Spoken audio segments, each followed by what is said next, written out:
Okay, you need to bring us a dessert with some sort of Christmas in flavour or story about Christmas that means something to you. Yep. You've got 60 minutes and your time starts now.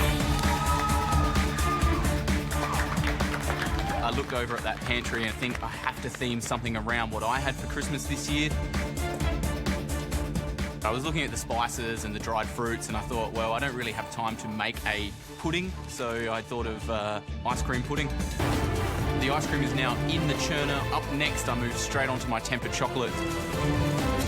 Okay, so I'm going to temper some chocolate, lay it out on the bench and then do like a sort of shard, I guess. Tempering chocolate is not easy. I need to get the temperatures right. With not a lot of time up my sleeve, I kind of feel like I'm throwing the rulebook out the window. I really need to bring my chocolate temperature down, but at the same time, I need to work the chocolate around. To do so in a hot kitchen, I need to go over to the fridge and kind of do the cheats method where I hold the fridge door open and just stir it to get a bit of cool air on there. I've placed the chocolate on a bench and it's not setting at all. You got the oven underneath it on high. Oh, what a fool. Why did I put it there? Realising that I put it on a bench that has a 180-degree oven underneath. Oh, Chef 101. I need to get the chocolate off the bench, get it into a cooler area on the bench, away from this oven, and hopefully it'll set in time. Foolish. 2 minutes to go! Lachlan, Harry, come on! Raspberries are good. It actually looks like Christmas on a plate. Lachlan's done an amazing job to get this ice cream set in an hour, but I just hope it packs enough flavour. So guys, I've just warmed some almonds here. I want to sort of shave them and make them a little bit like, I guess snowflakes. 1 minute to go! 1 minute, Harry, 1 minute! A few more dots of that cream, a few more dots. Don't get too pretty. Fill that bowl, that whole round circle though. Fill it. I'd like to see some more of that cream on there. That cream is important, very important. Harry is so focused on his plating that he's not even listening to Shannon tell him that he needs to get more of the creamy ganache on the plate. 30 seconds to go! It has to be on the plate! Come on, Harry, you do it all, mate. There's 10 seconds to go! 9, 8, 7, 6, 5, 4, 3, 2, 1.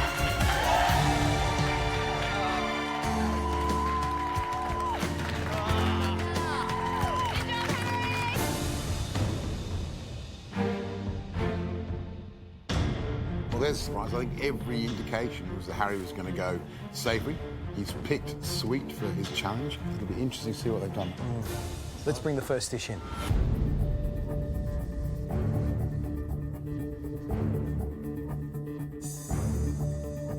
Christmas Pavlova. Lovely. Thank you. Thank you.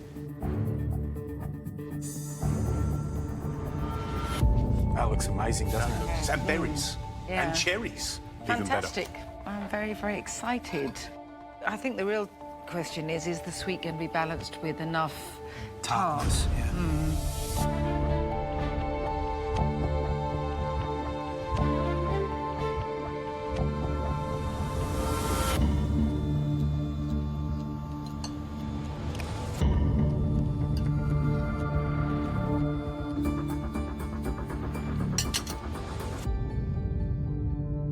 I have to say, I like the generosity of all the different sort of fruit. It made me smile. And for me, I mean, I'm old-fashioned, all that red, very Christmassy. That combination of raspberry and blackberry and cherry with a little head of port is really nice. The cherry's a nice addition to that dish. The meringue's really sweet. Like, there's an overriding sweetness.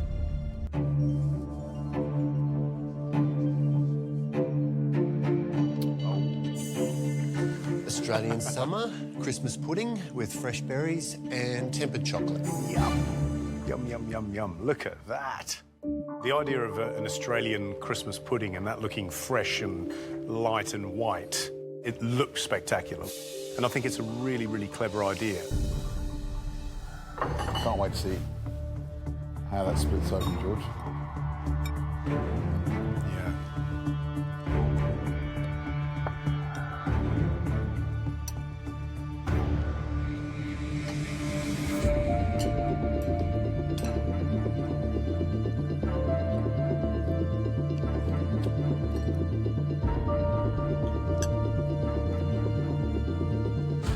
So, what do you reckon on that? I think it's a fun idea, putting a snowball on the table. And I love those toasted nuts. They bring a really good crunch to that hard-set parfait.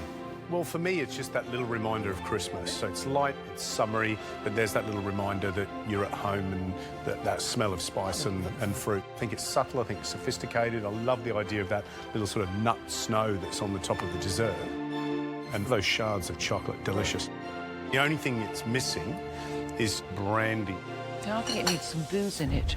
I actually thought, you know, it's just a teeny bit too non-committal and elegant and not kind of like, oh, come on, let's let it all hang out, let's put in a bit more fruit, let's put a bit more booze in. It doesn't really sing too much of Christmas to me. I want loads of fruit in here. Right, let's go.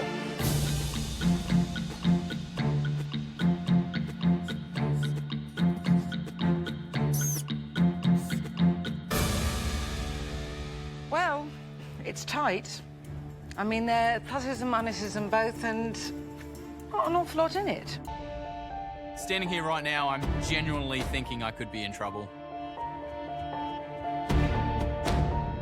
Gee, Lachlan.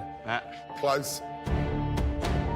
Lachlan, what I loved about the dish was your use of nuts, those golden, crunchy nuggets in the snowball, the way you used the microplane to make that snow. And that's why I scored you 7 out of 10.